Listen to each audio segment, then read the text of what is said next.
Don't blame life itself for your self-imposed restrictions. The sacrifice is not relevant to my decision-making process.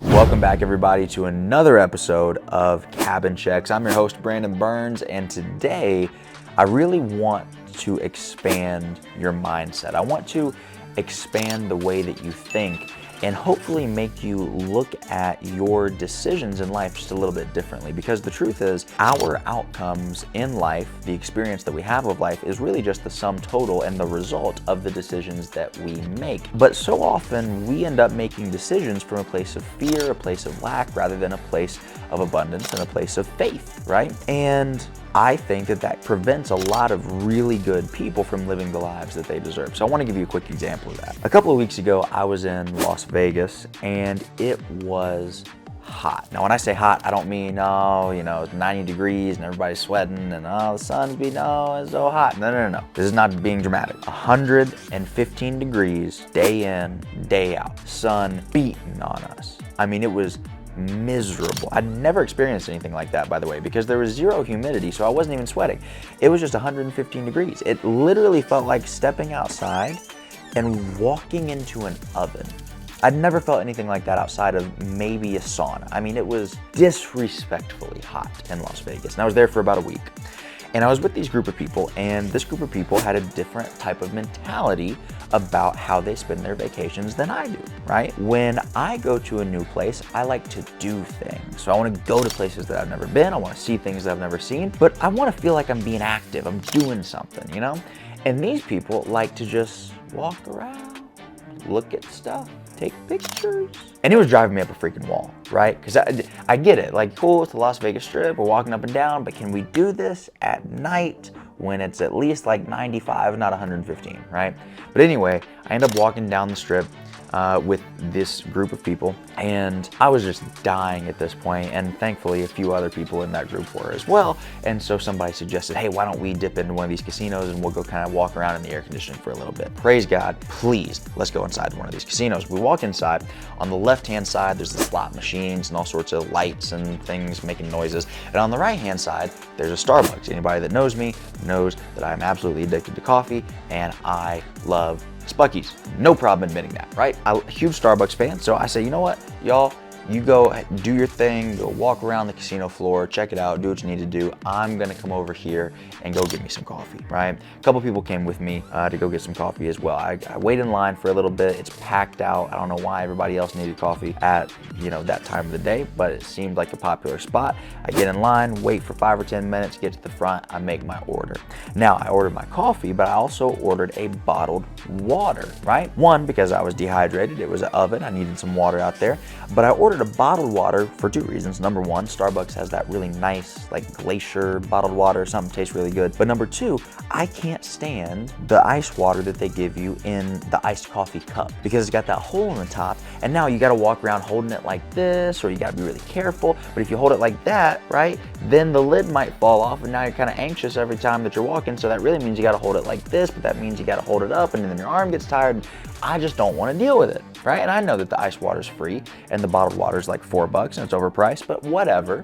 That's what I wanted, because I didn't want to deal with the little cup that they give you if you just get the regular ice water. And so I go through the line, and I'm standing there and I'm giving my order, and I tell them I want my coffee and I want my ice water, but I want it in a bottle. And after the cashier takes my order, I walk over to the side and I wait on my stuff. And one of the people who was with me said, you could have just asked for an ice water, right? When I tell you, I was so irritated. I looked at her and I said, I wanted, right? Because here's the challenge with what that individual said to me. It's not that they were trying to be super helpful. It's not that they were trying to inform me on something that I didn't already know. They knew that I knew I could have just ordered ice water, but what they were really doing was judging the fact that I would rather pay $4 for some mediocre bottled water than get the regular ice water in the cup that I don't like. That's what they were doing. And I had a challenge with that, because to me, that shows how limited their mindset is. Oh, you're gonna pay $4 for some bottled water? Yes, I am.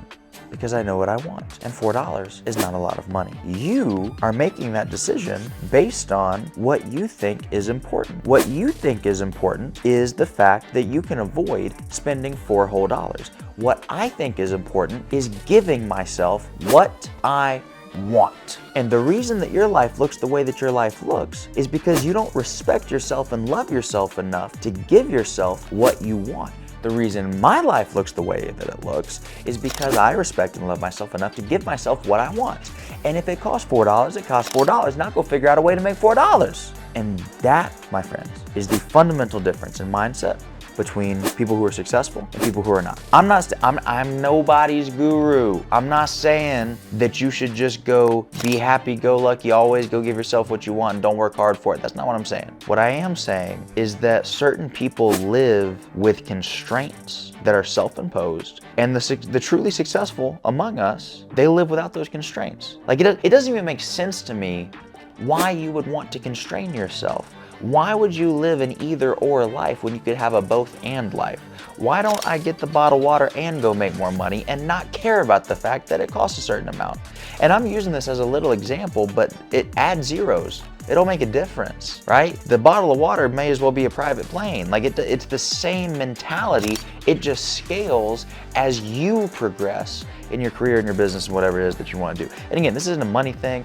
I'm talking about relationships too. Like why have either or when you could have both and? Whatever that argument is, whatever that thing is that you're dealing with, whatever that issue is that you're dealing with your significant other, or maybe it's a fitness thing. Why both and? Figure out how to eat the foods that you want and also look the way that you want. Stop living with all these constraints. Oh, if I want to look a certain way, I can never eat my favorite food. Said who? Said who? You just don't understand how to manage your macros and how to plan for it so that you can eat your favorite food and just go completely nuts and not have any restrictions and then make up for it with the rest of your regimen and routine. Like you just don't understand how to do that yet. And so don't blame life itself for your self-imposed restrictions. Don't blame life because you haven't either one, figured it out, or two, put in the work to be able to live on what my buddy Jamal King calls the left side of the menu.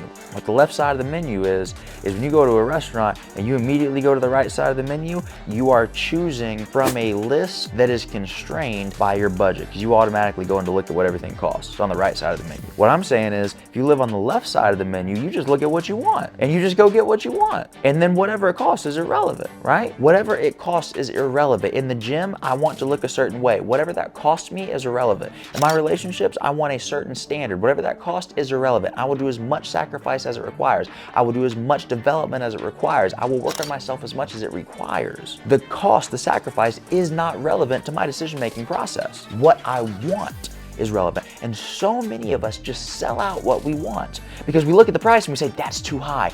I'm not willing to pay that price. I'm not willing to make that sacrifice. Then don't complain that you don't have what you want out of life. Then don't complain that you're not who you want to be. Don't complain that you're not with who you want to be with. Don't complain that you don't look the way that you want to look like. Don't complain that you don't drive the kind of car that you want to drive. Don't complain that you don't live in the kind of place that you want to live in. Don't complain because you saw the price and you got scared and you got cold feet. That has everything to do with you and your self-imposed limitations and nothing to do with the world. The world is the same for everybody. Stuff costs the same for everybody. I'm not saying everybody starts from the same place, but I am saying it costs everything the same amount for everybody. So whether you start from the bottom or the top, stuff costs the same.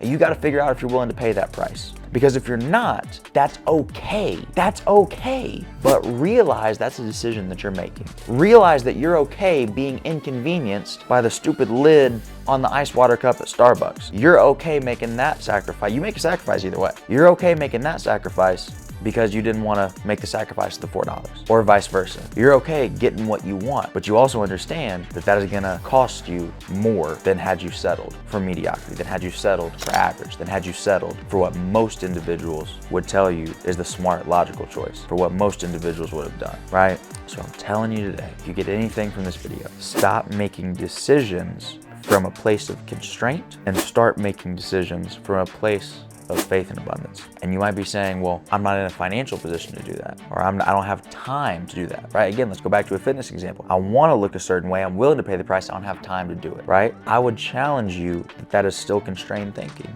I would challenge you that even just the process of thinking through that shows me that you are excuse and problem focused rather than solution and expansion focused. And I would challenge you to throw out every single objection that comes to mind and just say, what if I could? Whatever that thing that you want is. Again, health, wealth, relationships, whatever that thing that you want is. I'm using the ice water because it's an easy to understand, funny little example, but scale that up by 1,000,000. What do you want out of life? And every single excuse that pops in your mind, every single limiting belief that pops in your mind, every single doubt, every single fear, every single hesitation that pops into your mind, all that trepidation that's right there, throw it out and just allow yourself to dream. Allow yourself to wonder, what if I didn't have any of these constraints? What if I was bold enough to just say, I want what I want. I'm gonna live on the left side of the menu. I'm gonna get the bottled water instead of the ice water, because you know what? That's just what I want. And I don't have to apologize for it. I don't have to second guess it. I don't have to overthink it. I want what I want. I'm gonna go get what I want. And I would bet you that as soon as you begin to think that way, all of a sudden, you're gonna start to make progress. You're gonna start to see things you never saw before.